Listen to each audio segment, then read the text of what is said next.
Miren, yo quisiera empezar justificándome un poquito de por qué estoy aquí. Yo siempre pensé 2 veces antes de decir que sí, porque yo pues soy uno de tantos profesores. De pronto están mejor preparados ustedes que yo. Pero me pongo yo a pensar que en una sociedad tan deshecha y tan negativa, hay que aprender a decir sí, corriendo los riesgos que eso conlleva.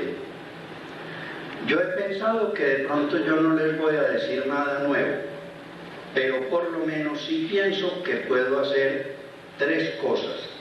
Una, responder generosamente a quienes generosamente me invitaron. Acercarme a ustedes que son mis compañeros de trabajo. Y desde lo bueno o malo o regular que diga, crear un punto de reflexión y de encuentro. Lo que quiero, como dijo la señora que introdujo mi presentación, es que demos una miradita global de qué es la modernidad,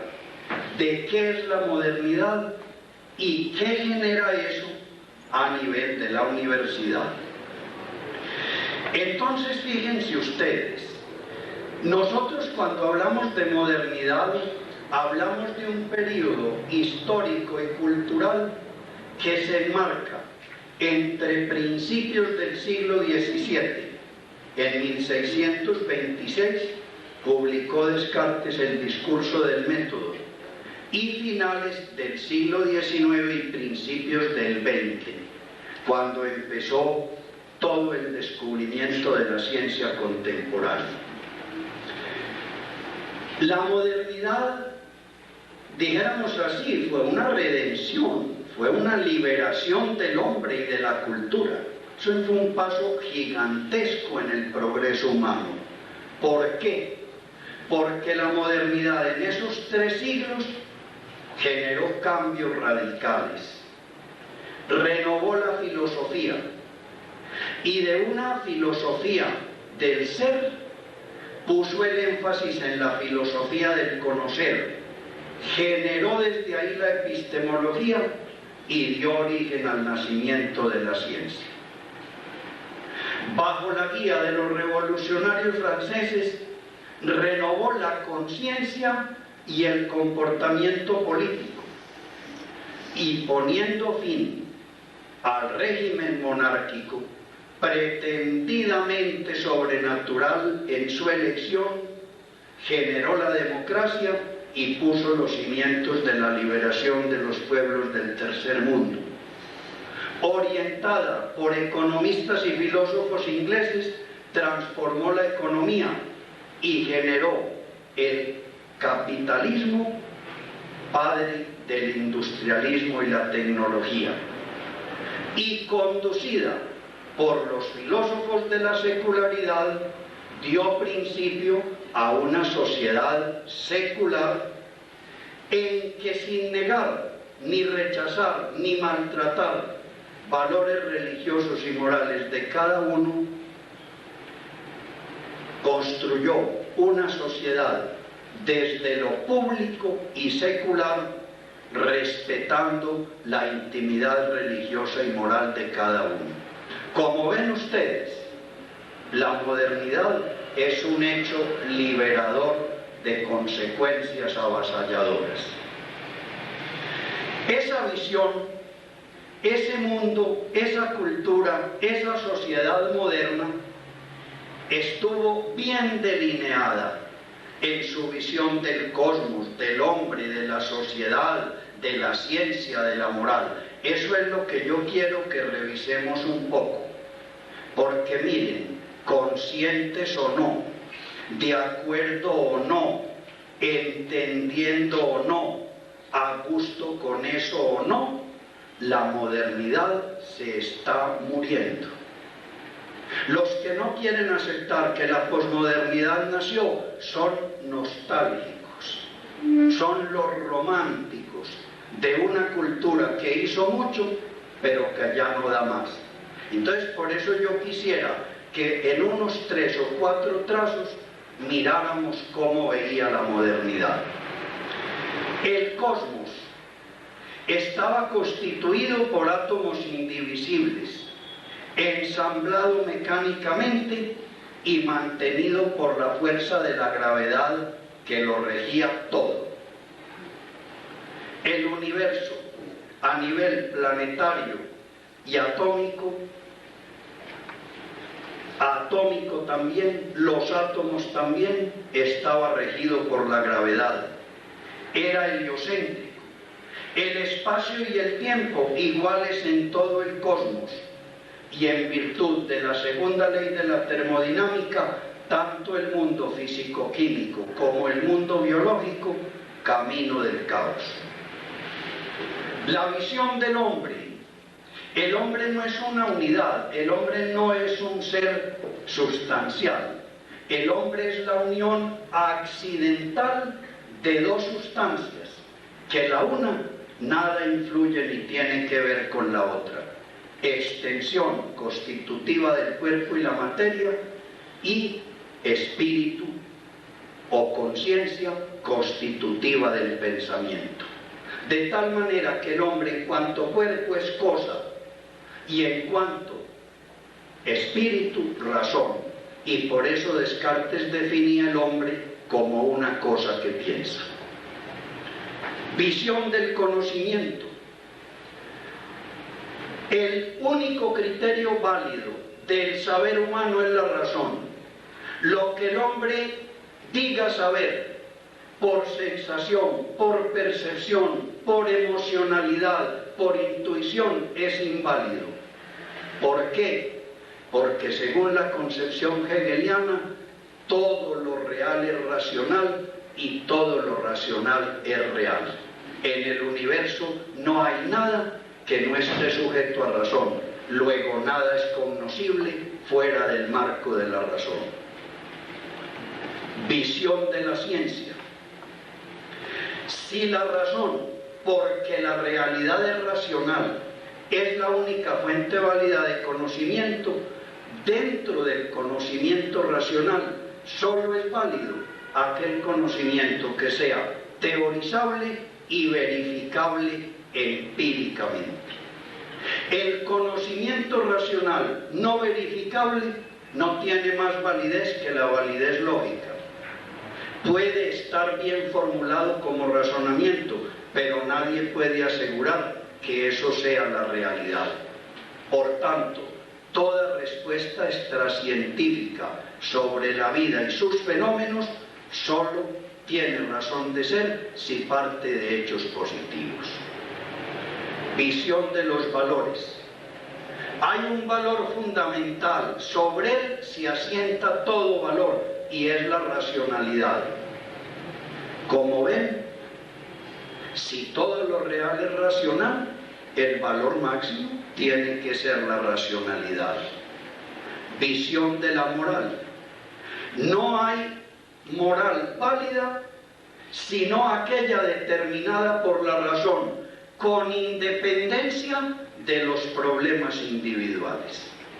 Así como hay una razón pura que permite teorizar, analizar, describir, predecir, y es la ciencia, hay una razón práctica que me permite saber, según un deber moral inscrito en mí, qué es bueno y qué es malo, igual para todos, con prescindencia del marco particular.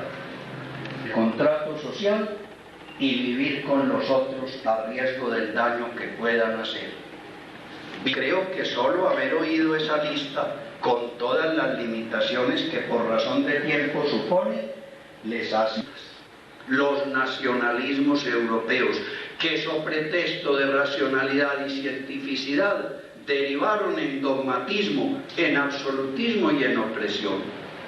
Nazismo, fascismo, doctrina de la seguridad del Estado, concentración de la riqueza en los países desarrollados del norte.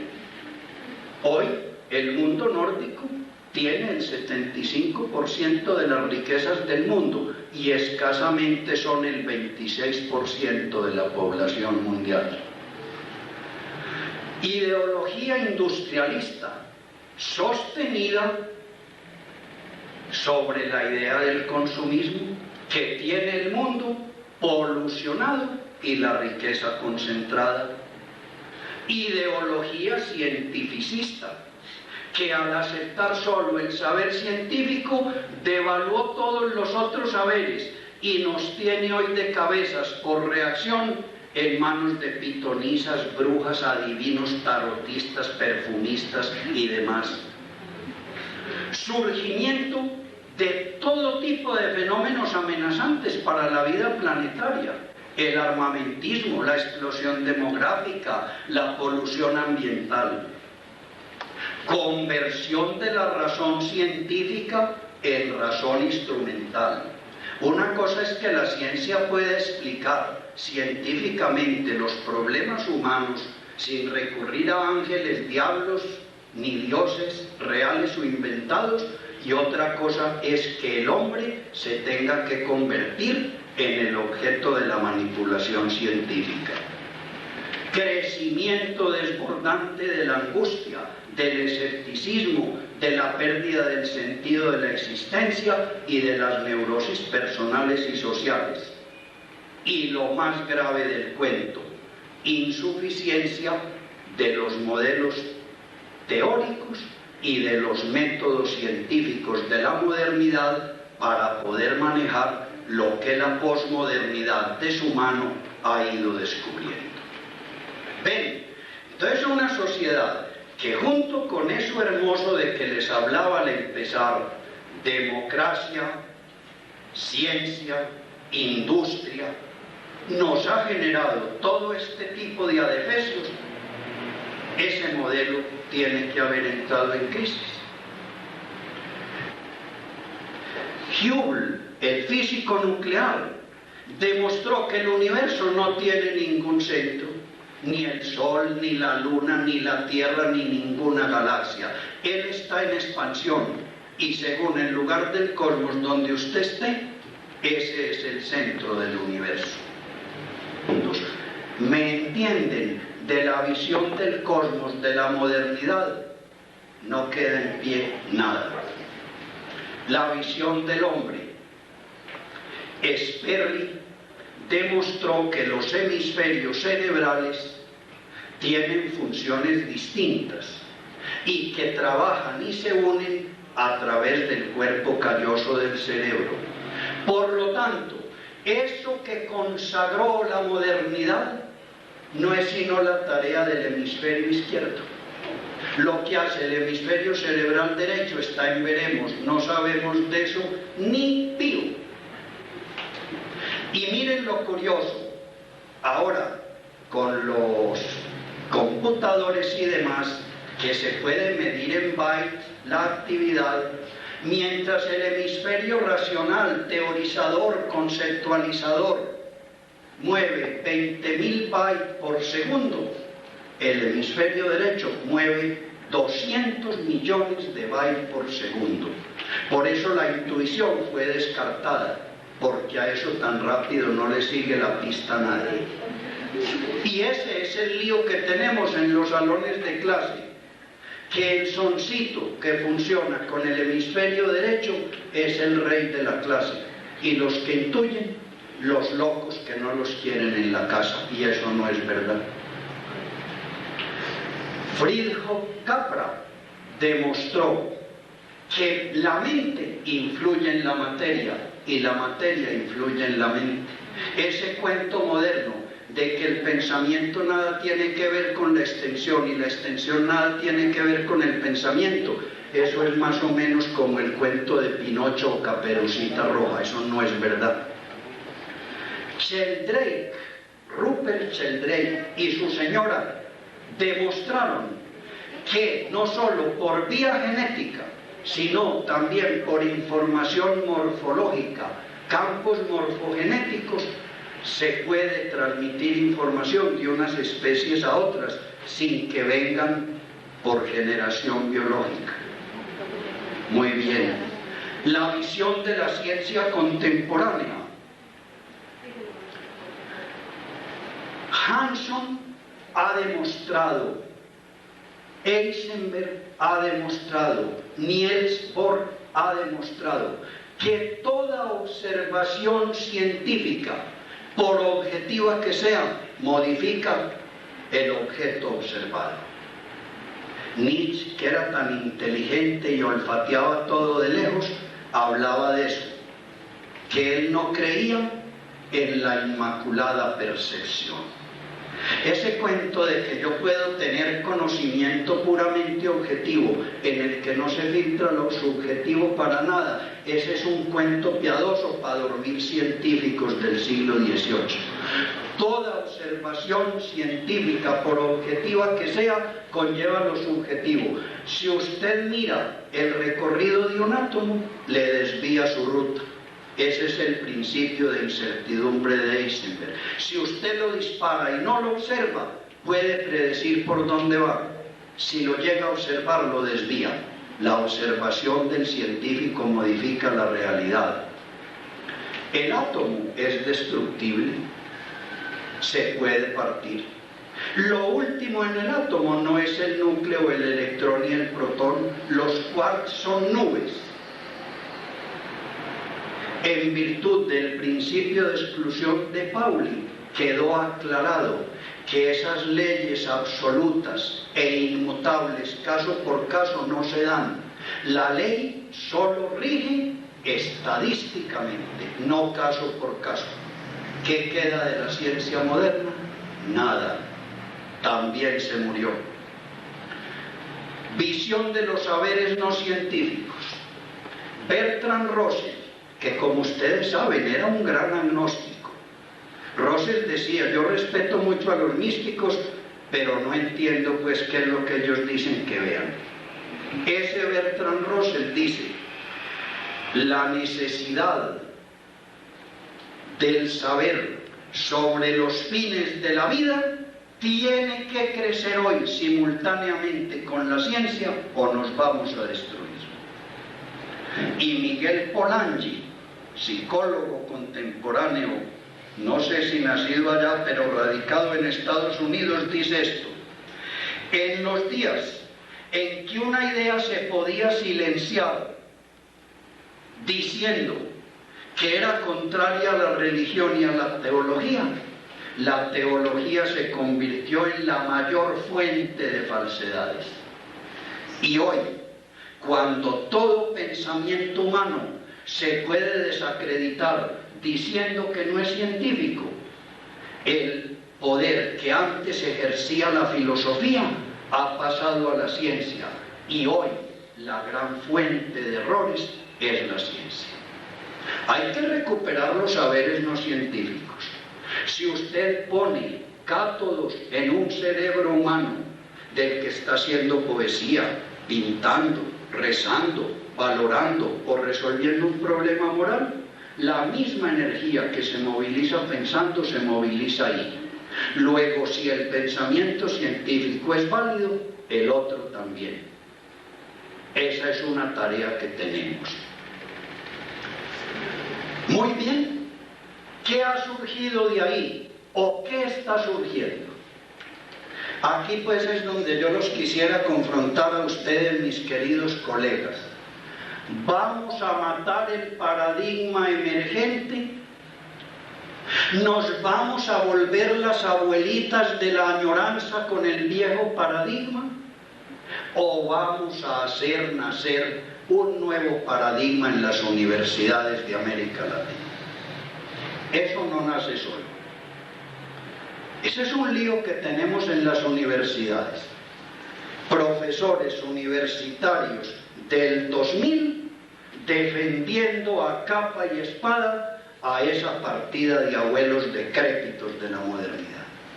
Lo que decía Ionesco, el del teatro del absurdo, que a esta generación no le gustaba andar de la mano del papá, sino salir a pasear con los abuelitos.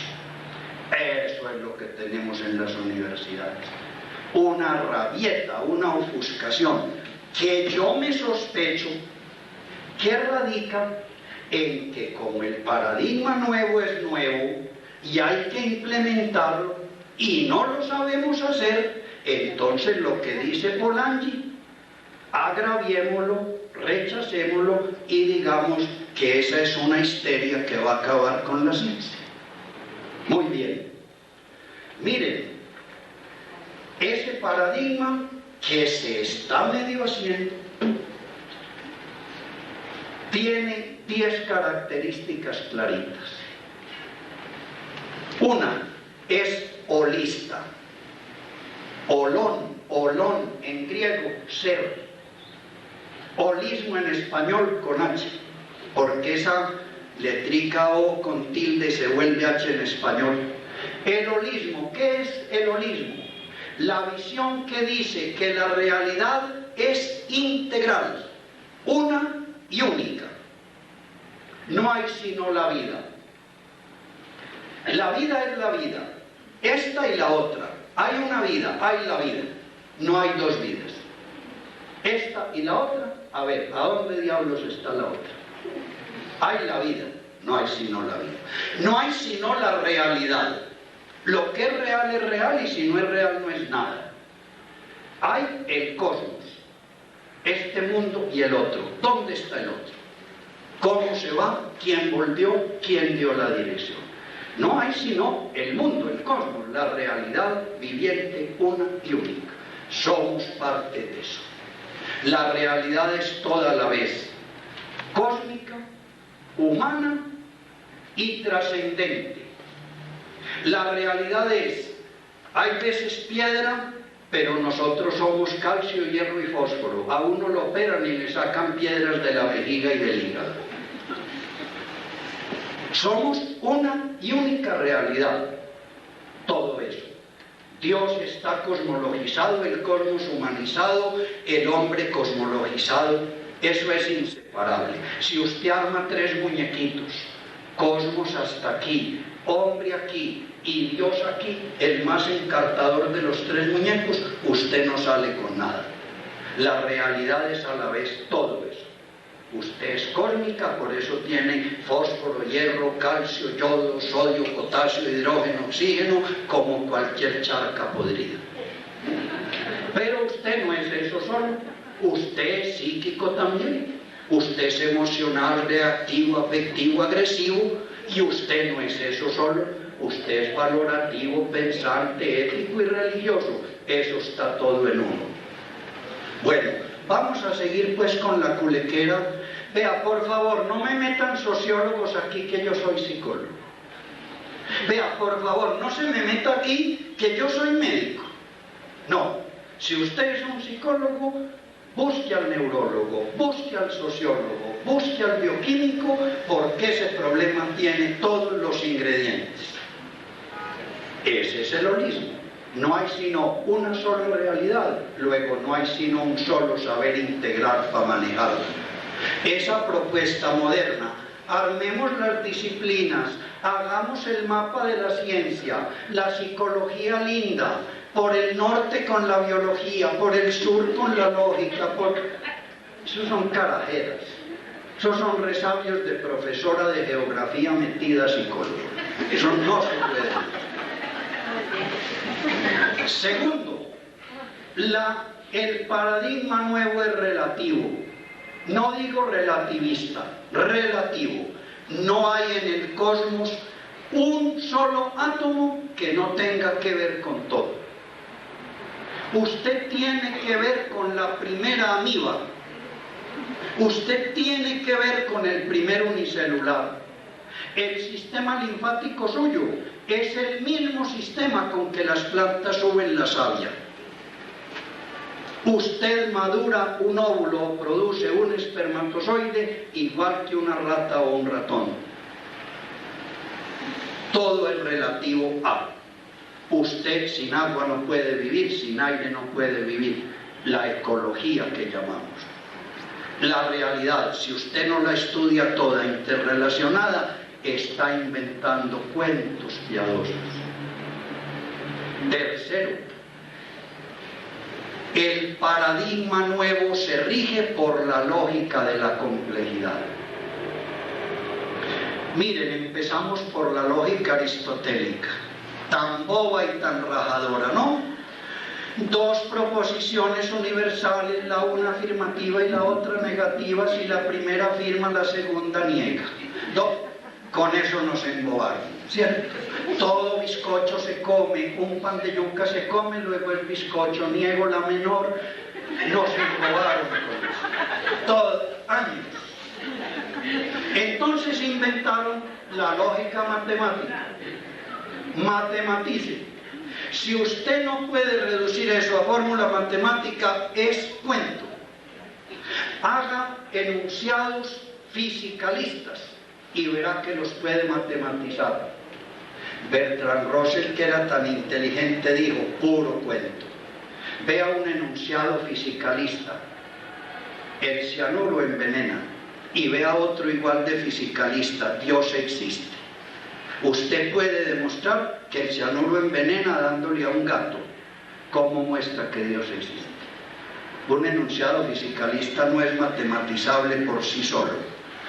Hay una lógica, esa es la doctrina de Morán, el filósofo francés que por aquí estuvo conquistando corazones hace poquito. Todo en la realidad es cada vez más complejo y nada de lo que fue deja de existir. La realidad se está envolviendo como un pionono. Para los psicólogos, para los fonoaudiólogos, eso es pan comido. Mire, el hipotálamo es el cerebrito de los reptiles más primarios. La masa blanca del cerebro es el cerebrito de perros y vacas. Y el neocórtex envuelve todo eso. No, la realidad no desecha nada de lo que tuvo, lo va envolviendo. Hoy el que no sepa pensar con pensamiento complejo, lo dejó el paradigma nuevo. Es una especie de monje medieval matando pulgas. Cuarto, holografía. Miren, volvemos a lo mismo, holón, todo. Uno sabe según lo que ve. Según la manera como usted mire, yo le contesto que sabe. El hombre del mito miraba a ojo limpio, no tenía ni gafitas de estas, nada. Y entonces, ¿qué vio y qué creó el mito? La tierra, el sol se oculta. La tierra tiembla porque las deidades interiores se enfurecen. Las mujeres quedan estériles porque le hacen dar rabia a Venus. ¿Y uno cómo sabe que le hicieron dar rabia? Pues si no le hubieran hecho dar rabia, tenían hijos, ella es la diosa de la fecundidad. No era nada, porque veían a ojo limpio. Galileo, muy inteligente, dijo, pulamos un vidrio a ver si vemos un poquito más. Y se empezó a mirar con telescopio y microscopio. Y nació esa ciencia que tenemos hoy, con la que usted lleva orina y le dicen que sí, que va a tener muchacho y no gato. Pero hoy se está mirando de una manera nueva. Esa ciencia ya se está muriendo. Hoy estamos mirando en las 4 dimensiones. Hoy estamos haciendo TAC. Hoy estamos tomando fotos holográficas. Entonces, una realidad que usted la veía en 2 planos, largo y ancho, no le puede informar a usted lo que una realidad que usted ve cúbicamente le puede informar. Entonces, por eso hoy podemos hacer ingeniería genética, clonar, ponerle a una zanahoria información de vaca, hacer conejos fosforescentes. Eso es otra cosa distinta. Ese no es el mundo de la vieja ciencia para seguirla defendiendo en la universidad. A eso hay que decirle a Dios gracias por los favores recibidos. ¿Qué más? El nuevo paradigma es un sistema de sistemas. Jan Smuts, un surafricano, fue el generador de esto. Mire, no hay sistema que no haga parte de otro sistema, y ese de otro, y ese de otro. Si usted saca una estructura o un sistema del gran conjunto de sistemas, usted no está explicando absolutamente nada. Está inventando cuentos piadosos. Hoy nosotros no podemos saber de la realidad sino dentro del gran sistema de sistemas. Sexta característica, transpersonalidad. Bueno, el hallazgo del yo fue un gran hallazgo. Cuando nos dimos cuenta que los animales no tenían yo y nosotros sí, el hombre se libró de la angustia en que lo había metido Darwin. Pero resulta que hoy nos dimos cuenta que el pobre yo es una verrujita de la personalidad humana.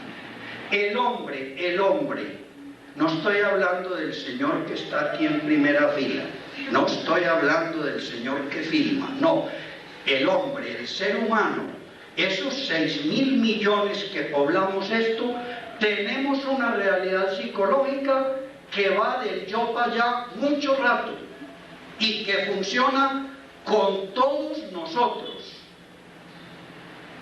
Eso hasta decirlo es enredajoso. No son las conciencias aisladas.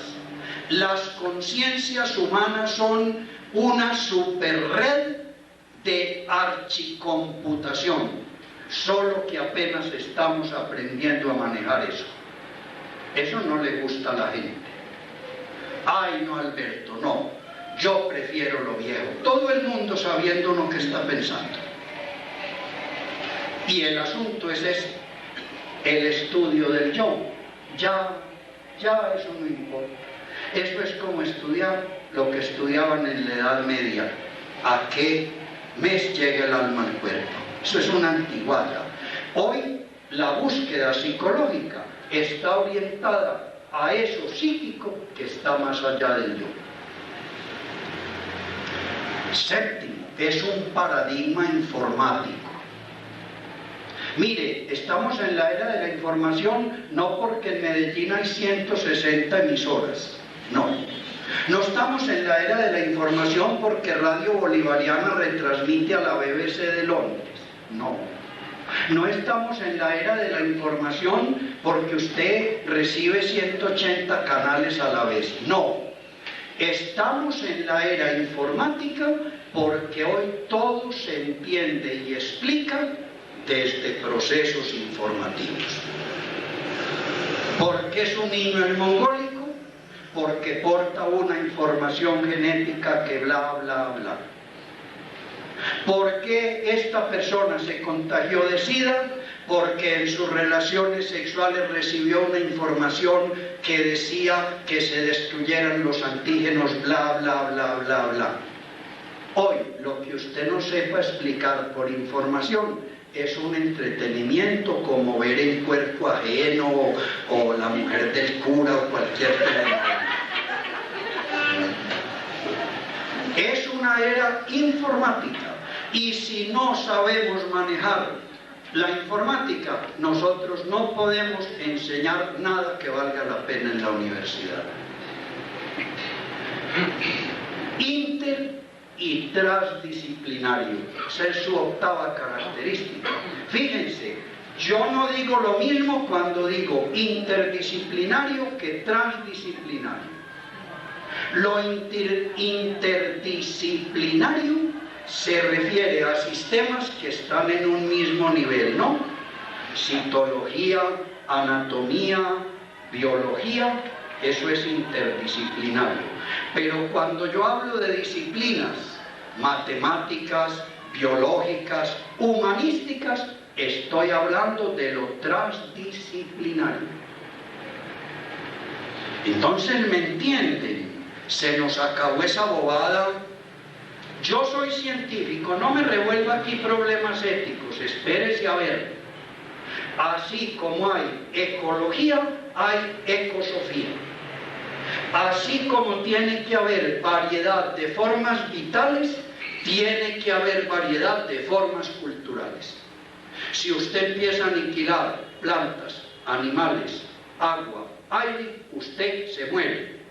Y si usted empieza a fumigar moral, religión, arte, para quedarse con la sola ciencia, también se muere.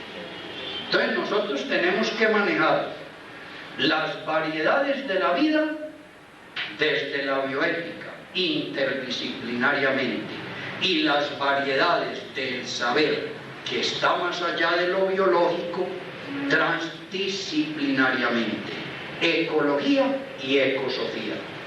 No es cuestión de cuidar elefantes y pandas, es cuestión de cuidar la ciencia, las corrientes políticas, las formas religiosas, las corrientes filosóficas y las escuelas de arte. Si estamos formando, por lo menos en 3 disciplinas como la fonoaudiología, la fisioterapia, la terapia ocupacional y la psicología, en cierta medida también entraría allí, dado que también es regida por la ley en algunos aspectos. ¿Cómo pensar educar hacia el futuro si el paradigma de esta ley sigue rigiendo y está construido, según lo expuesto, bajo los modelos de la modernidad, no de la posmodernidad? Es un producto de la ciencia y de los sistemas capitalistas en los que andamos, como una palabra en esos 2 sentidos. Bueno, lo que plantea el profesor pues es de otras 2 tenidas de día y medio. Yo voy a decir 3 cositas. Miren, creo que como había tanto por decir y hubo que dejar cositas por fuera, se me olvidó enfatizarles un poquito en esto. La posmodernidad se caracteriza bien, creo que de la charlita que les di lo deducen, en 2 etapas bien definidas, o mejor, en 3. Una primera, la denuncia de sus falsedades por los hombres que la representaban, Marx, Freud, Nietzsche, Feuerbach. 2, la negación, la deconstrucción, el rechazo a lo moderno, sin proponer nada nuevo, creando un vacío. Y 3, a lo que ahora estamos asistiendo, por lo menos los que podemos ver un tricito más, y es que está surgiendo un nuevo paradigma y una nueva cultura. Es lo que se llama el paradigma emergente y la cultura emergente. No tiene nombre, porque las épocas y las culturas las bautizan grandes. El Renacimiento no nació, vamos a hacer el Renacimiento. Cuando estaba ya declinando, le pusieron el nombre. La Edad Media no nació Edad Media. Cuando se vio que estaba entre Grecia, el cristianismo y otra vez el retorno a Grecia, la pusieron Edad Media. Media entre 2 etapas de cultura griega. Entonces, ¿cómo se va a llamar esta cultura que estamos generando? No sabemos. Entonces será la cultura informática, será la cultura atómica, será la cultura transpersonal, será la cultura interplanetaria, será... No sabemos. Ese paradigma apenas está naciendo. No sabemos qué suerte va a correr. Esa es mi convocatoria. ¿No ven que es que la generación de hoy, ay, tan angustiada, tan desorientada? Dice porque no ve qué tiene que hacer. ¿Cómo que no? Si nos están dando un mundo y una cultura y una historia y una sociedad y nos la están poniendo en las manos para que generemos un nuevo modelo de vida y de conocimiento, el nuevo paradigma. Lo que dice el profesor, pero como lo nuevo es utópico, ahí tendríamos que hacer también una catarsis. Utopía no es lo irrealizable, no. Utopía no es lo fantástico. no. Utopía no es lo imposible, no. Utopía no es lo onírico. Lo utópico es lo que tiene por razón esencial la novedad. Pensar lo que nadie ha pensado, imaginar lo que nadie ha imaginado, proponer lo que nadie ha propuesto, eso es utopía, por más realizable que sea.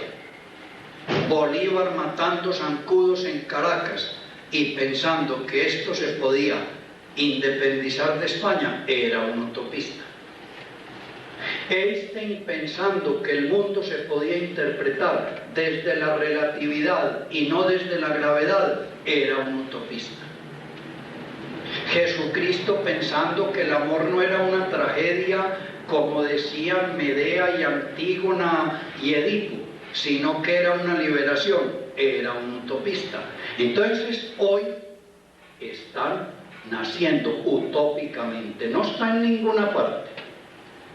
Váyase para las universidades y verá, por ahí de pronto hay un ginás loquito que tiene unas pisticas, pero eso no ha nacido. O nosotros lo vamos a generar o nosotros lo vamos a dejar morir. Y entonces lo que dice muy bien el profesor, toda utopía critica una ideología. Yo no sé ustedes qué tan amigos y tan enamorados son de las ideologías, porque es que vean, vivir en la ideología es lo más de bueno. No lo echan a uno del puesto, lo condecoran, le dan el botón de los 25 años, va un gentío al entierro, eso es lo más de bueno. Pero uno no puede proponer nada, porque la ideología es dogmática, anula lo nuevo, reviste lo nuevo de vejez, genera fuerzas que contrarrestan lo nuevo que está apareciendo, y entonces, junto con el paradigma emergente y la cultura emergente, están haciendo una contrarreforma para resucitar lo viejo. Y entonces hacer creer que lo nuevo no tiene nada de nuevo. Pongo pues ese ejemplo, muy feo, perdónenme las mujeres. Las mujeres de hoy se están liberando, se están igualando con el hombre, por fin entendieron que no es en el útero donde radica la calidad de la condición femenina. ¿Qué dice la contrarreforma? No, ellas toda la vida han sido putas. Eso no es verdad. La ideología degrada, envilece, rebaja la propuesta nueva.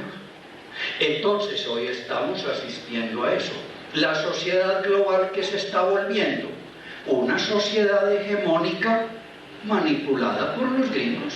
Entonces le tiran bombas a Hussein, dicen que manden al mono Jojoy para juzgarlo, hacen arrodillar a Pastrana y le dan un whisky, y ellos son los amos del mundo. Eso es hegemonismo. Si las economías no funcionan según ese diseño porque salieron del rival soviético, entonces están perdidas y no tienen esperanza. Siga y siga. Ese es el lío que tenemos entre manos. O generamos el paradigma nuevo, que es el de la libertad, o nosotros vamos otra vez para una edad media, igual de horrible a la de la Inquisición, donde a usted no lo van a condenar y a quemar porque dijo que la Virgen no era virgen, sino que lo van a quemar y lo van a volver una piltrafa porque dice que el neocapitalismo no sirve o que la razón utilitaria que manipula a la gente no es. Que yo no les estoy proponiendo una simple metodología, yo les estoy diciendo, asumamos nuestra condición de gente posmoderna en la cultura emergente y hagamos nacer ese nuevo paradigma. Bueno, cada uno creo que puede aportar un poquito. Yo hablaba con el profe en el descansito sobre eso. Me decía él unas palabras muy sabias. Hombre, es que la universidad debería hacer con los muchachos una reflexión histórica sobre esto que está surgiendo.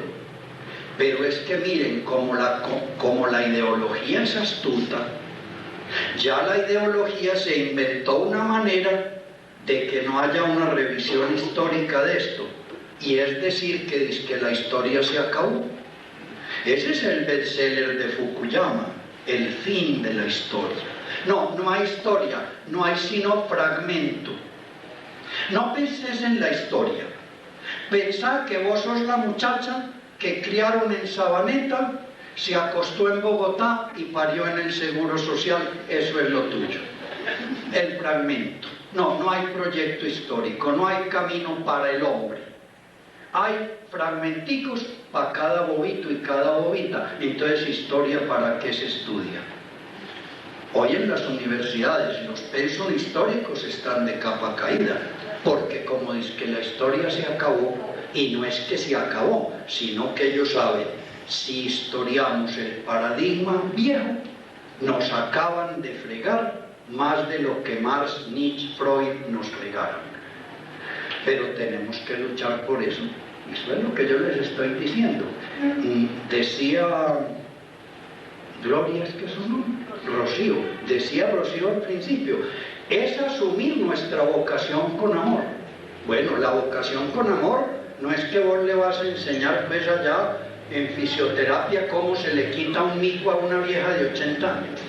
Es que nosotros seamos capaces de enseñarle a la juventud que hay una manera nueva de vivir, entender y explicar la realidad, y que es liberadora de las coyundas viejas. Yo termino porque si no boicoteamos el programa inicial. Miren, yo les doy una fórmula, acéptenmela. No peleemos más con la Edad Media. ¿Para qué seguimos peleando porque los frailes de 1200 quemaban la gente? ¿Para qué seguimos peleando porque embarazaban a una vieja y la mandaban para un convento? Esos son viejorreras. Eso es como la época de las cavernas. Los líos de la sociedad de hoy son salir de la modernidad a la posmodernidad. La Edad Media ya deambula en el pasado. Hay una manera de revivirla con toda su tristeza, y es no hacer madurar la cultura emergente para que venga una nueva contrarreforma que nos vuelve a poner en ese sombrío mundo medieval. Bueno, muchas gracias.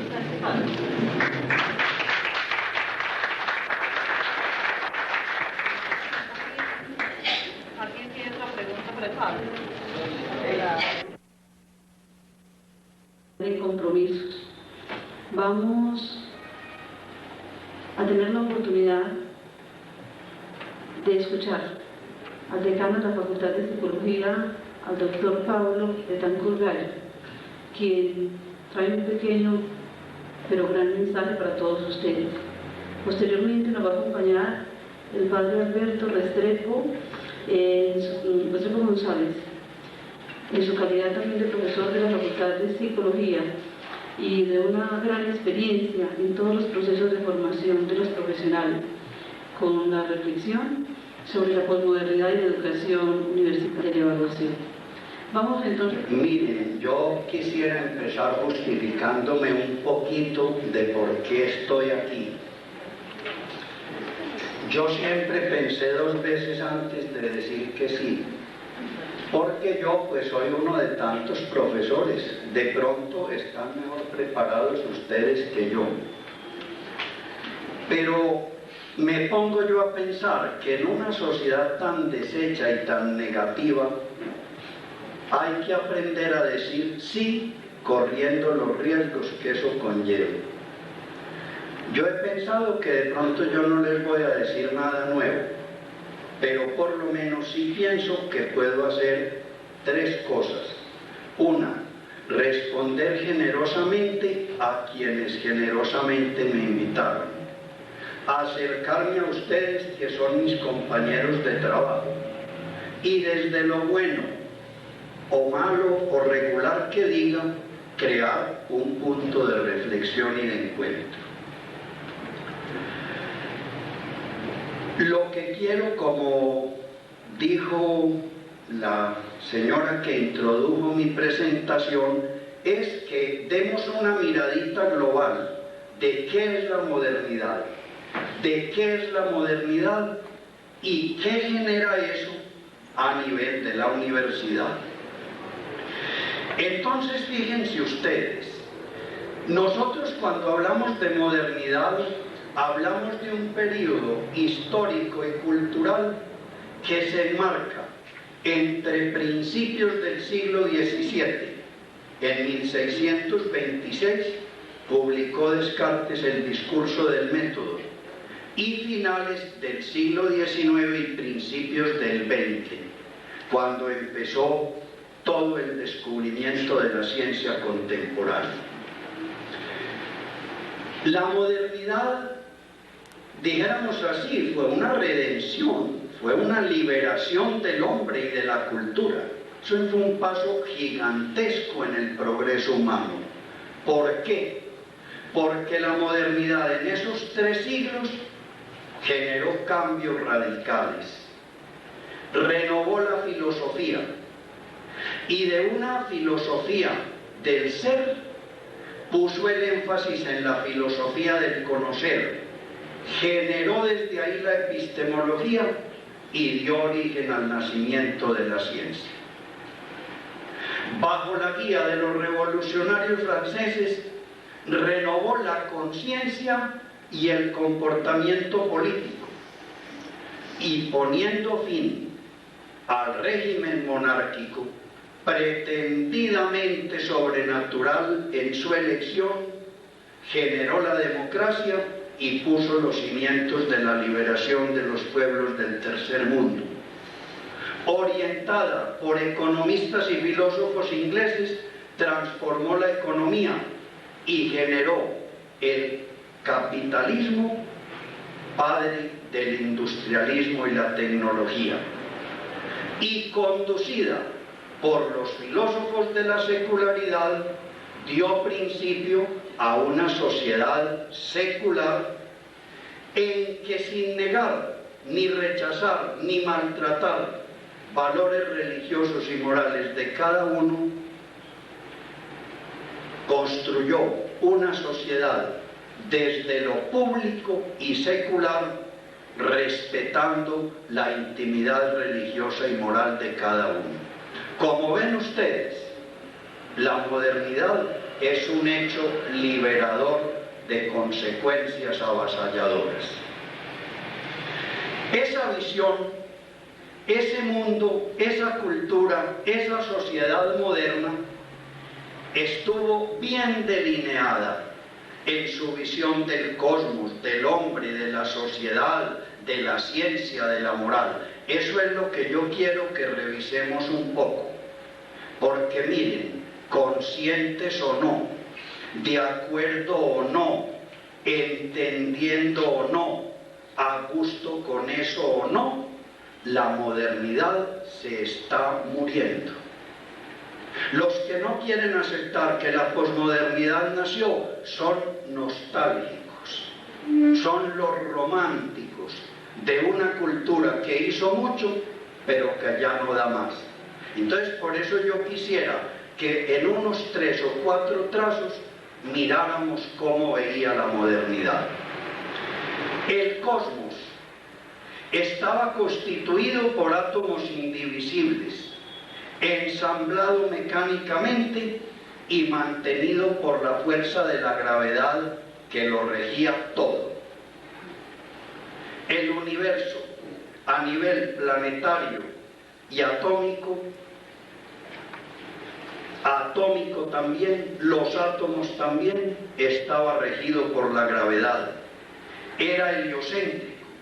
El espacio y el tiempo iguales en todo el cosmos, y en virtud de la segunda ley de la termodinámica, tanto el mundo físico-químico como el mundo biológico, camino del caos. La visión del hombre. El hombre no es una unidad, el hombre no es un ser sustancial. El hombre es la unión accidental de dos sustancias, que la una nada influye ni tiene que ver con la otra. Extensión constitutiva del cuerpo y la materia, y espíritu o conciencia constitutiva del pensamiento. De tal manera que el hombre, en cuanto cuerpo, es cosa, y en cuanto espíritu, razón. Y por eso Descartes definía el hombre como una cosa que piensa. Visión del conocimiento. El único criterio válido del saber humano es la razón. Lo que el hombre diga saber por sensación, por percepción, por emocionalidad, por intuición, es inválido. ¿Por qué? Porque según la concepción hegeliana, todo lo real es racional y todo lo racional es real. En el universo no hay nada que no esté sujeto a razón, luego nada es cognoscible fuera del marco de la razón. Visión de la ciencia. Si la razón, porque la realidad es racional, es la única fuente válida de conocimiento, dentro del conocimiento racional solo es válido aquel conocimiento que sea teorizable y verificable empíricamente. El conocimiento racional no verificable no tiene más validez que la validez lógica. Puede estar bien formulado como razonamiento, pero nadie puede asegurar que eso sea la realidad. Por tanto, toda respuesta extracientífica sobre la vida y sus fenómenos solo tiene razón de ser si parte de hechos positivos. Visión de los valores.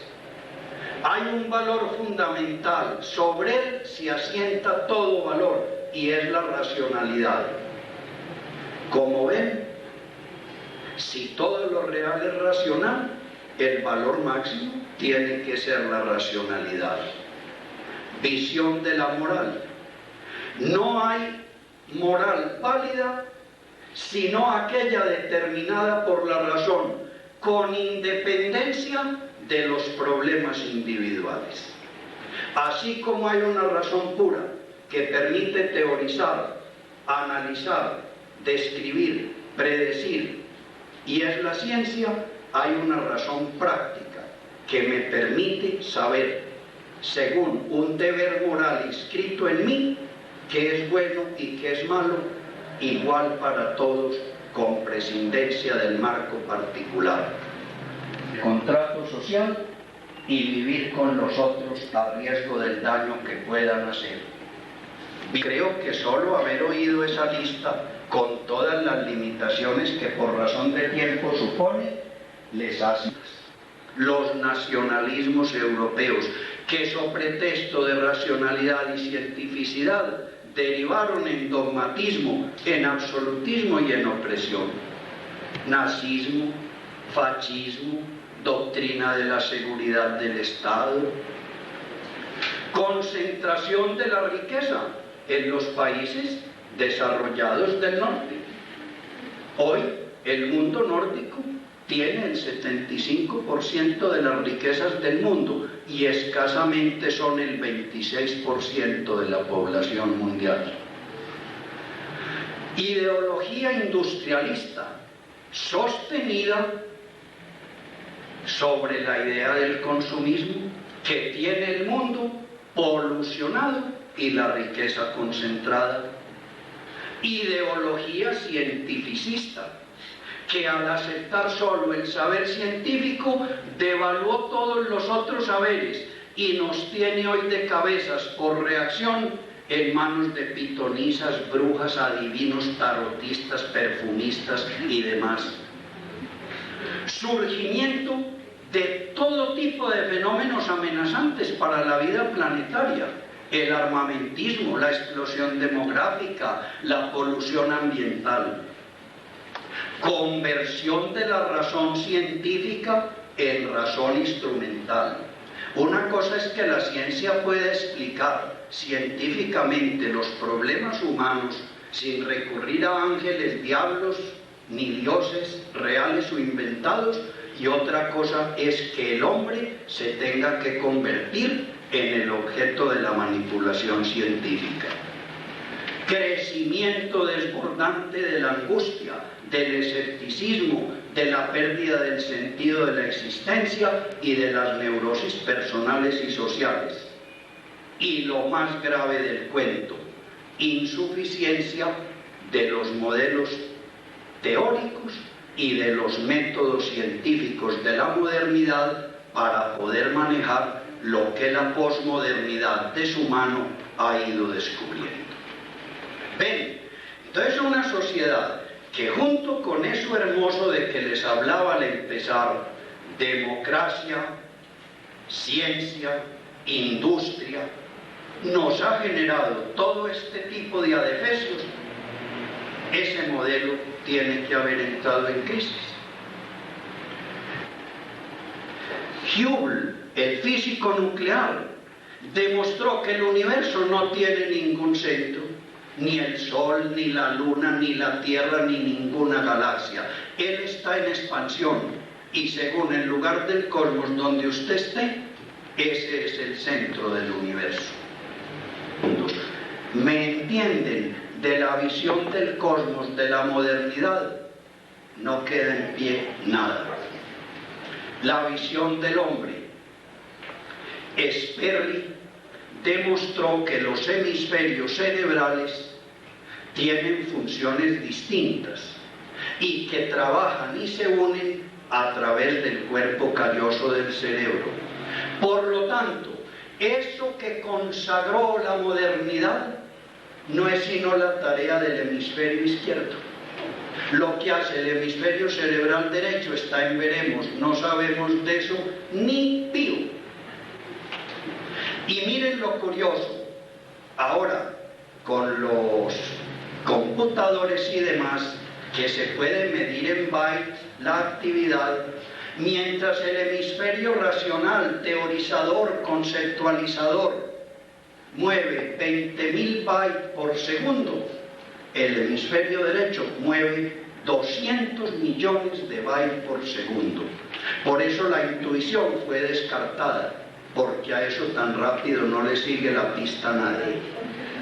Y ese es el lío que tenemos en los salones de clase, que el soncito que funciona con el hemisferio derecho es el rey de la clase, y los que intuyen, los locos que no los quieren en la casa, y eso no es verdad. Fridtjof Capra demostró que la mente influye en la materia y la materia influye en la mente. Ese cuento moderno de que el pensamiento nada tiene que ver con la extensión y la extensión nada tiene que ver con el pensamiento, eso es más o menos como el cuento de Pinocho o Caperucita Roja, eso no es verdad.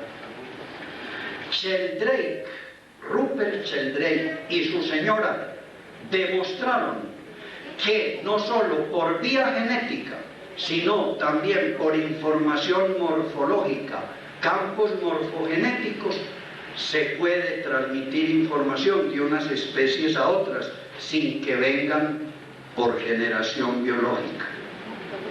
Muy bien. La visión de la ciencia contemporánea.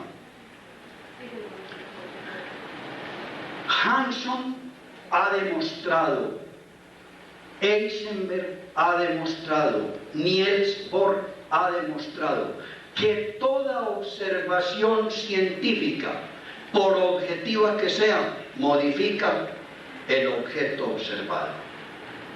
Nietzsche, que era tan inteligente y olfateaba todo de lejos, hablaba de eso, que él no creía en la inmaculada percepción. Ese cuento de que yo puedo tener conocimiento puramente objetivo, en el que no se filtra lo subjetivo para nada, ese es un cuento piadoso para dormir científicos del siglo XVIII. Toda observación científica, por objetiva que sea, conlleva lo subjetivo. Si usted mira el recorrido de un átomo, le desvía su ruta.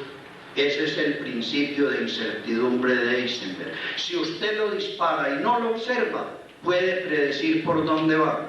Si lo llega a observar, lo desvía. La observación del científico modifica la realidad. El átomo es destructible, se puede partir. Lo último en el átomo no es el núcleo, el electrón y el protón. Los quarks son nubes. En virtud del principio de exclusión de Pauli, quedó aclarado que esas leyes absolutas e inmutables caso por caso no se dan. La ley solo rige estadísticamente, no caso por caso. ¿Qué queda de la ciencia moderna? Nada. También se murió. Visión de los saberes no científicos. Bertrand Russell, que como ustedes saben era un gran agnóstico. Russell decía, yo respeto mucho a los místicos, pero no entiendo pues qué es lo que ellos dicen que vean. Ese Bertrand Russell dice, la necesidad del saber sobre los fines de la vida tiene que crecer hoy simultáneamente con la ciencia o nos vamos a destruir. Y Miguel Polanyi, psicólogo contemporáneo, no sé si nacido allá, pero radicado en Estados Unidos, dice esto: en los días en que una idea se podía silenciar diciendo que era contraria a la religión y a la teología se convirtió en la mayor fuente de falsedades. Y hoy, cuando todo pensamiento humano se puede desacreditar diciendo que no es científico, el poder que antes ejercía la filosofía ha pasado a la ciencia, y hoy la gran fuente de errores es la ciencia. Hay que recuperar los saberes no científicos. Si usted pone cátodos en un cerebro humano del que está haciendo poesía, pintando, rezando, valorando o resolviendo un problema moral, la misma energía que se moviliza pensando se moviliza ahí. Luego, si el pensamiento científico es válido, el otro también. Esa es una tarea que tenemos. Muy bien, ¿qué ha surgido de ahí? ¿O qué está surgiendo? Aquí pues es donde yo los quisiera confrontar a ustedes, mis queridos colegas. ¿Vamos a matar el paradigma emergente? ¿Nos vamos a volver las abuelitas de la añoranza con el viejo paradigma? ¿O vamos a hacer nacer un nuevo paradigma en las universidades de América Latina? Eso no nace solo. Ese es un lío que tenemos en las universidades. Profesores universitarios del 2000 defendiendo a capa y espada a esa partida de abuelos decrépitos de la modernidad. Lo que decía Ionesco, el del teatro del absurdo, que a esta generación no le gustaba andar de la mano del papá, sino salir a pasear con los abuelitos. Eso es lo que tenemos en las universidades. Una rabieta, una ofuscación, que yo me sospecho que radica en que como el paradigma nuevo es nuevo y hay que implementarlo y no lo sabemos hacer, entonces lo que dice Polanyi, agraviémoslo, rechacémoslo y digamos que esa es una histeria que va a acabar con la ciencia. Muy bien. Miren, ese paradigma que se está medio haciendo tiene 10 características claritas. Una es holista. Holón en griego, ser. Holismo en español con H, porque esa letrica O con tilde se vuelve H en español. El holismo, ¿qué es el holismo? La visión que dice que la realidad es integral, una y única. No hay sino la vida. La vida es la vida, esta y la otra. Hay una vida, hay la vida. No hay dos vidas. Esta y la otra, a ver, ¿a dónde diablos está la otra? Hay la vida, no hay sino la vida. No hay sino la realidad. Lo que es real y si no es real no es nada. Hay el cosmos, este mundo y el otro. ¿Dónde está el otro? ¿Cómo se va? ¿Quién volvió? ¿Quién dio la dirección? No hay sino el mundo, el cosmos, la realidad viviente, una y única. Somos parte de eso.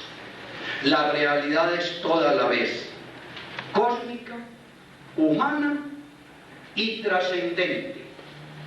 La realidad es, hay veces piedra, pero nosotros somos calcio, hierro y fósforo. A uno lo operan y le sacan piedras de la vejiga y del hígado. Somos una y única realidad. Todo eso. Dios está cosmologizado, el cosmos humanizado, el hombre cosmologizado. Eso es inseparable. Si usted arma 3 muñequitos, cosmos hasta aquí, hombre aquí y Dios aquí, el más encartador de los 3 muñecos, usted no sale con nada. La realidad es a la vez todo eso. Usted es cósmica, por eso tiene fósforo, hierro, calcio, yodo, sodio, potasio, hidrógeno, oxígeno, como cualquier charca podrida. Pero usted no es eso solo, usted es psíquico también. Usted es emocional, reactivo, afectivo, agresivo, y usted no es eso solo. Usted es valorativo, pensante, ético y religioso. Eso está todo en uno. Bueno, vamos a seguir pues con la culequera. Vea, por favor, no me metan sociólogos aquí que yo soy psicólogo. Vea, por favor, no se me meta aquí que yo soy médico. No, si usted es un psicólogo, busque al neurólogo, busque al sociólogo, busque al bioquímico, porque ese problema tiene todos los ingredientes. Ese es el holismo. No hay sino una sola realidad, luego no hay sino un solo saber integral para manejarlo. Esa propuesta moderna, armemos las disciplinas, hagamos el mapa de la ciencia, la psicología linda, por el norte con la biología, por el sur con la lógica, esos son carajeras, esos son resabios de profesora de geografía metida a psicóloga, eso no se puede hacer. Segundo, el paradigma nuevo es relativo. No digo relativista, relativo. No hay en el cosmos un solo átomo que no tenga que ver con todo. Usted tiene que ver con la primera amiba. Usted tiene que ver con el primer unicelular. El sistema linfático suyo es el mismo sistema con que las plantas suben la savia. Usted madura un óvulo, produce un espermatozoide igual que una rata o un ratón. Todo es relativo a. Usted sin agua no puede vivir, sin aire no puede vivir. La ecología que llamamos. La realidad, si usted no la estudia toda interrelacionada, está inventando cuentos piadosos. Tercero, el paradigma nuevo se rige por la lógica de la complejidad. Miren, empezamos por la lógica aristotélica, tan boba y tan rajadora, ¿no? 2 proposiciones universales, la una afirmativa y la otra negativa. Si la primera afirma, la segunda niega. Con eso nos embobaron, ¿cierto? Todo bizcocho se come, un pan de yuca se come, luego el bizcocho, niego la menor, nos embobaron con eso. Todos, años. Entonces inventaron la lógica matemática. Matematice. Si usted no puede reducir eso a fórmula matemática, es cuento. Haga enunciados fisicalistas y verá que los puede matematizar. Bertrand Russell, que era tan inteligente, dijo, puro cuento. Vea un enunciado fisicalista, el cianuro envenena, y vea otro igual de fisicalista, Dios existe. Usted puede demostrar que el cianuro envenena dándole a un gato. ¿Cómo muestra que Dios existe? Un enunciado fisicalista no es matematizable por sí solo. Hay una lógica, esa es la doctrina de Morán, el filósofo francés que por aquí estuvo conquistando corazones hace poquito. Todo en la realidad es cada vez más complejo y nada de lo que fue deja de existir. La realidad se está envolviendo como un pionono. Para los psicólogos, para los fonoaudiólogos, eso es pan comido. Mire, el hipotálamo es el cerebrito de los reptiles más primarios. La masa blanca del cerebro es el cerebrito de perros y vacas. Y el neocórtex envuelve todo eso. La realidad no desecha nada de lo que tuvo, lo va envolviendo. Hoy el que no sepa pensar con pensamiento complejo, lo dejó el paradigma nuevo. Es una especie de monje medieval matando pulgas. Cuarto, holografía. Miren, volvemos a lo mismo, holón, todo. Uno sabe según lo que ve. Según la manera como usted mire, yo le contesto que sabe. El hombre del mito miraba a ojo limpio. No tenía ni gafitas de estas, nada. Y entonces, ¿qué vio y qué creó el mito? La tierra, el sol se oculta. La tierra tiembla porque las deidades interiores se enfurecen. Las mujeres quedan estériles porque le hacen dar rabia a Venus. ¿Y uno cómo sabe que le hicieron dar rabia? Pues si no le hubieran hecho dar rabia, tenían hijos, ella es la diosa de la fecundidad. No era nada, porque veían a ojo limpio. Galileo, muy inteligente, dijo: pulamos un vidrio a ver si vemos un poquito más. Y se empezó a mirar con telescopio y microscopio. Y nació esa ciencia que tenemos hoy, con la que usted lleva orina y le dicen que sí, que va a tener muchacho y no gato. Pero hoy se está mirando de una manera nueva. Esa ciencia ya se está muriendo. Hoy estamos mirando en las 4 dimensiones. Hoy estamos haciendo TAC. Hoy estamos tomando fotos holográficas. Entonces, una realidad que usted la veía en 2 planos, largo y ancho, no le puede informar a usted lo que una realidad que usted ve cúbicamente le puede informar. Entonces, por eso hoy podemos hacer ingeniería genética, clonar, ponerle a una zanahoria información de vaca, hacer conejos fosforescentes. Eso es otra cosa distinta. Ese no es el mundo de la vieja ciencia para seguirla defendiendo en la universidad. A eso hay que decirle a Dios gracias por los favores recibidos. ¿Qué más? El nuevo paradigma es un sistema de sistemas. Jan Smuts, un surafricano, fue el generador de esto. Mire, no hay sistema que no haga parte de otro sistema y ese de otro y ese de otro. Si usted saca una estructura o un sistema del gran conjunto de sistemas, usted no está explicando absolutamente nada. Está inventando cuentos piadosos. Hoy nosotros no podemos saber de la realidad sino dentro del gran sistema de sistemas. Sexta característica, transpersonalidad.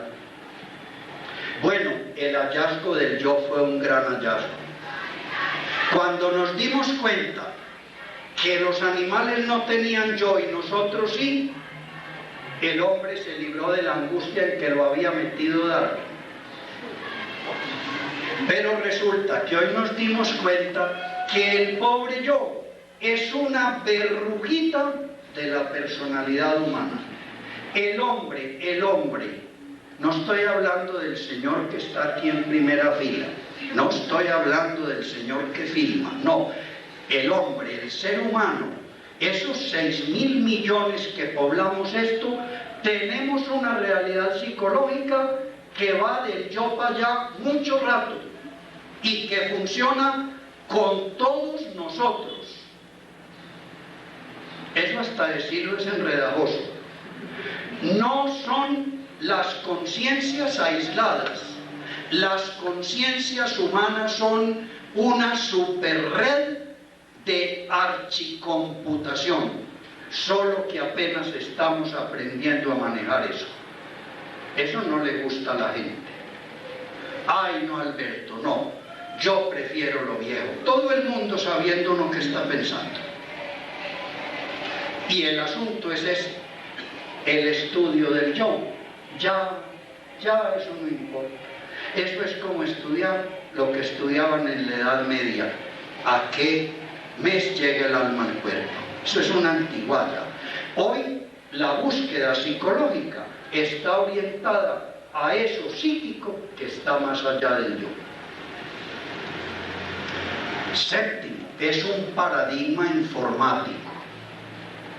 Mire, estamos en la era de la información no porque en Medellín hay 160 emisoras, no. No estamos en la era de la información porque Radio Bolivariana retransmite a la BBC de Londres, no. No estamos en la era de la información porque usted recibe 180 canales a la vez, no. Estamos en la era informática porque hoy todo se entiende y explica desde procesos informativos. ¿Por qué es un niño el mongólico? Porque porta una información genética que bla, bla, bla. ¿Por qué esta persona se contagió de SIDA? Porque en sus relaciones sexuales recibió una información que decía que se destruyeran los antígenos, bla, bla, bla, bla, bla. Hoy, lo que usted no sepa explicar por información es un entretenimiento como ver El cuerpo ajeno o La mujer del cura o cualquier telenovela. Es una era informática y si no sabemos manejar la informática, nosotros no podemos enseñar nada que valga la pena en la universidad.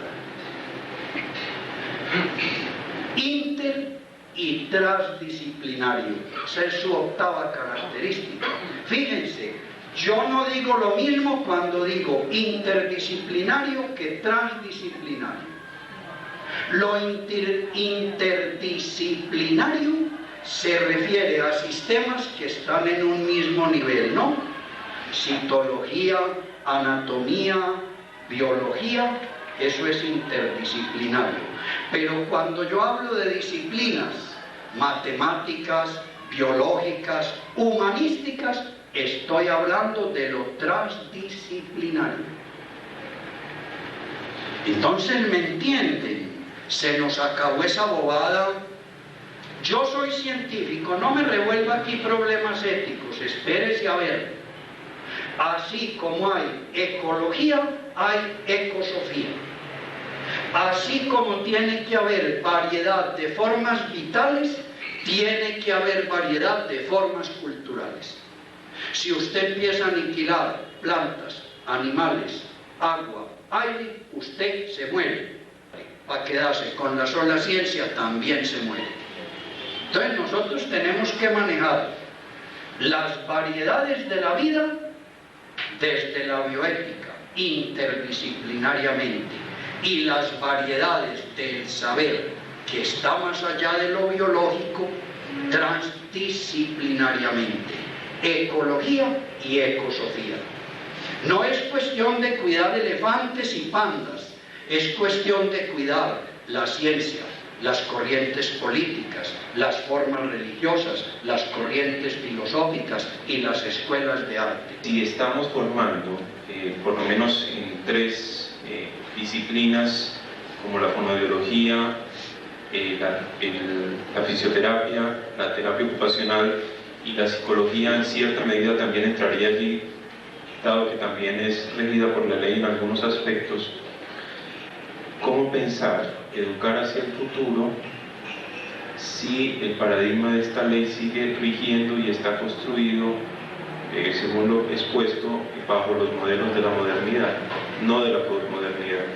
Es un producto de la ciencia y de los sistemas capitalistas en los que andamos, como una palabra en esos dos sentidos. Bueno, lo que plantea el profesor pues es de otras dos tenidas de día y medio. Yo voy a decir tres cositas. Miren, creo que como había tanto por decir y hubo que dejar cositas por fuera, se me olvidó enfatizarles un poquito en esto. La posmodernidad se caracteriza bien, creo que de la charlita que les di lo deducen, en dos etapas bien definidas, o mejor, en tres. Una primera, la denuncia de sus falsedades por los hombres que la representaban: Marx, Freud, Nietzsche, Feuerbach. Dos, la negación, la deconstrucción, el rechazo a lo moderno, sin proponer nada nuevo, creando un vacío. Y tres, a lo que ahora estamos asistiendo, por lo menos los que podemos ver un tricito más, y es que está surgiendo un nuevo paradigma y una nueva cultura. Es lo que se llama el paradigma emergente y la cultura emergente. No tiene nombre, porque las épocas y las culturas las bautizan grandes. El Renacimiento no nació, vamos a hacer el Renacimiento. Cuando estaba ya declinando, le pusieron el nombre. La Edad Media no nació Edad Media. Cuando se vio que estaba entre Grecia, el cristianismo y otra vez el retorno a Grecia, la pusieron Edad Media. Media entre dos etapas de cultura griega. Entonces, ¿cómo se va a llamar esta cultura que estamos generando? No sabemos. Entonces será la cultura informática, será la cultura atómica, será la cultura transpersonal, será la cultura interplanetaria, será... No sabemos. Ese paradigma apenas está naciendo. No sabemos qué suerte va a correr. Esa es mi convocatoria. ¿No ve que es que la generación de hoy, ay, tan angustiada, tan desorientada? Dice que porque no ve qué tiene que hacer.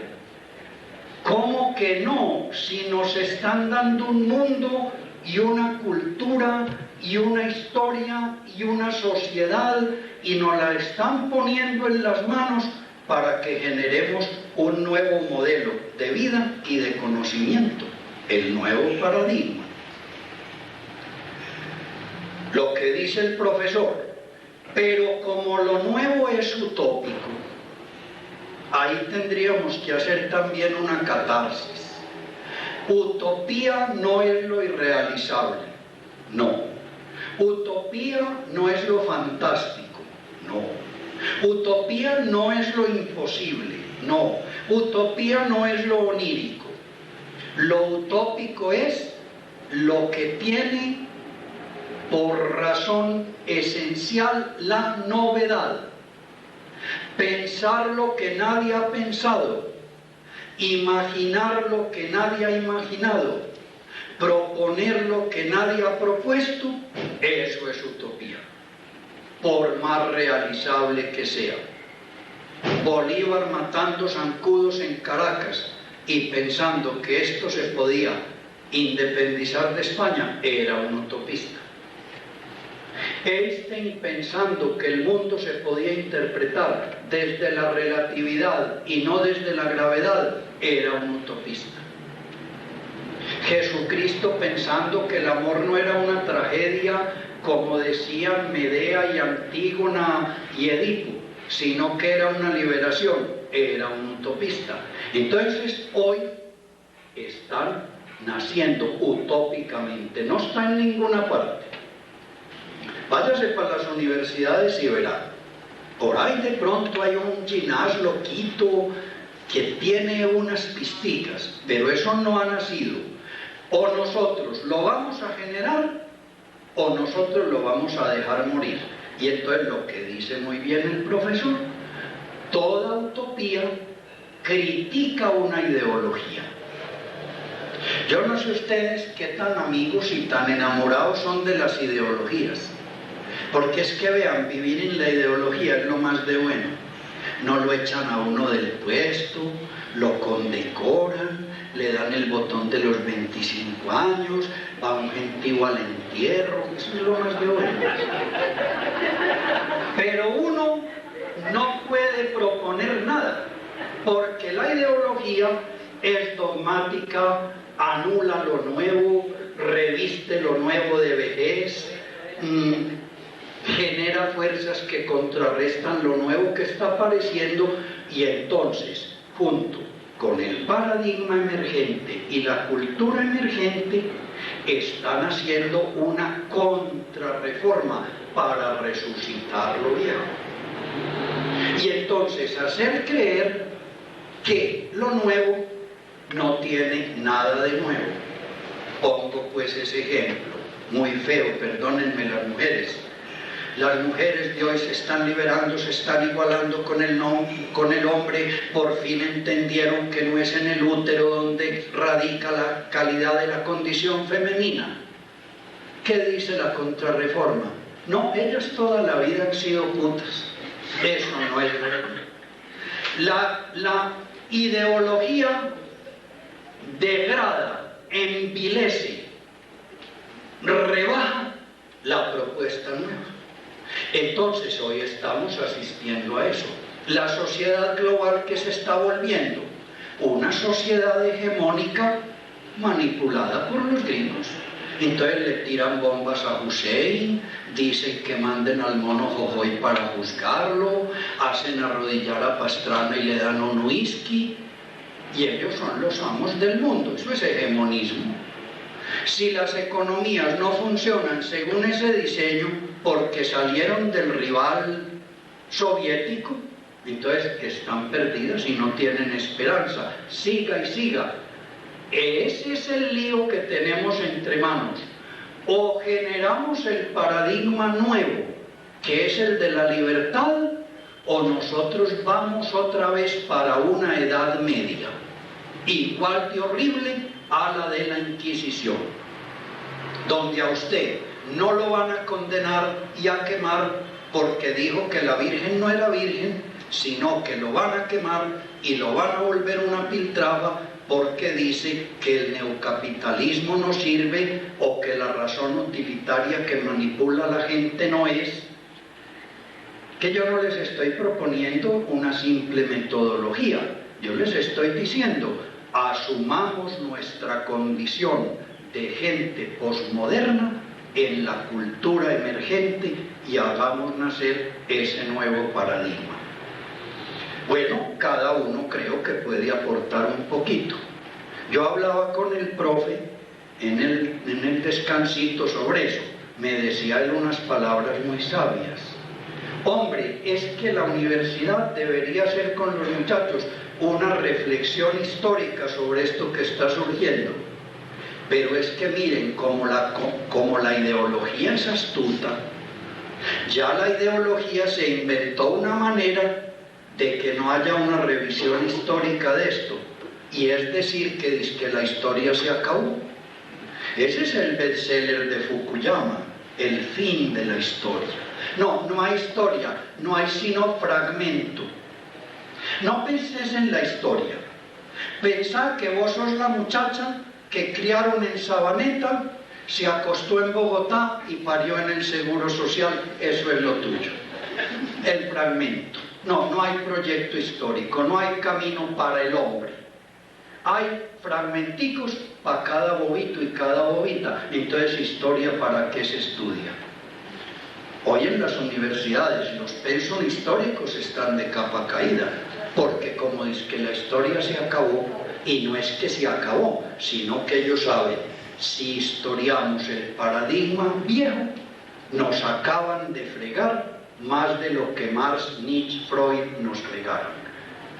Pero tenemos que luchar por eso. Eso es lo que yo les estoy diciendo. Decía Gloria, es que eso no, Rocío, decía Rocío al principio, es asumir nuestra vocación con amor. Bueno, la vocación con amor no es que vos le vas a enseñar pues allá en fisioterapia cómo se le quita un mico a una vieja de 80 años. Es que nosotros seamos capaces de enseñarle a la juventud que hay una manera nueva de vivir, entender y explicar la realidad, y que es liberadora de las coyundas viejas. Yo termino porque si no boicoteamos el programa inicial. Miren, yo les doy una fórmula, acéptenmela. No peleemos más con la Edad Media. ¿Para qué seguimos peleando porque los frailes de 1200 quemaban la gente? ¿Para qué seguimos peleando porque embarazaban a una vieja y la mandaban para un convento? Esos son viejorreras. Eso es como la época de las cavernas. Los líos de la sociedad de hoy son salir de la modernidad a la posmodernidad. La Edad Media ya deambula en el pasado. Hay una manera de revivirla con toda su tristeza, y es no hacer madurar la cultura emergente para que venga una nueva contrarreforma que nos vuelve a poner en ese sombrío mundo medieval. Bueno, muchas gracias.